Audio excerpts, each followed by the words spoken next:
Ողջույն հարգելի հետևորդներ, ես Ստեփանավան քաղաքի բնակիչ Էրիկ Եղինյանն եմ։ 2025 թվականի հոկտեմբերի 17-ին Ստեփանավանի քննչական բաժնի քննիչ Ֆիլիպ Նազարյանը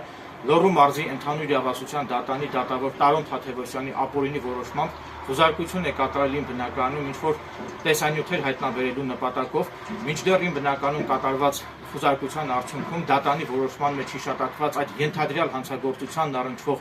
որևէ տեսանյութեր չեն հայտնաբերվել իմ բնակարանում, այլ քննիչը իմ բնակարանում վերցրել է ինձ պատկանող իմ համակարգիչն ու իմ բջջային հեռախոսը, որում նույնպես որևէ հանցագործություններին առնչվող որևէ տեղեկություններ, տեսանյութեր, ձայնագրություններ չեն պարունակվում։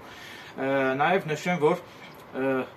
ներքին դիտում օպերատիվ հետախուզական միջոցառումը թույլատրվում է միայն դատարանի որոշմամբ, այն էլ միայն ծանր եւ առանձնապես ծանր հանցագործությունների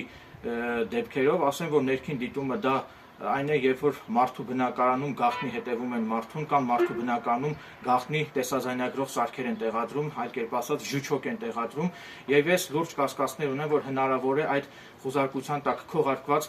քննիչը շատ հնարավոր է իմ կարծիքով չի բացառում, որ իմ բնականում տեղադրած լինի գաղտնի ժուչոկ, գաղտնի տեսաձայնագրող սարք իմ բնականում ինձ հետևելու նպատակով, ուստի ես այդ հարցում հետևողական կլինեմ, նաեւ բոլոր այն անձանց բնակարաններում, որտեղ որ կատարվել են խուզարկություններ, բոլորին հորդորում եմ խուզարկությունից հետո անպայման մանրակրկիտ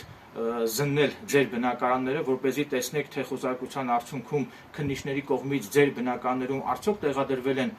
գաղտնի ժուչոկներ, տեսանկարահանող սարքեր, թե ոչ։ Այսքանն է ուզում կիսվել իմ հետևորդների հետ, շնորհակալություն ուշադրության համար։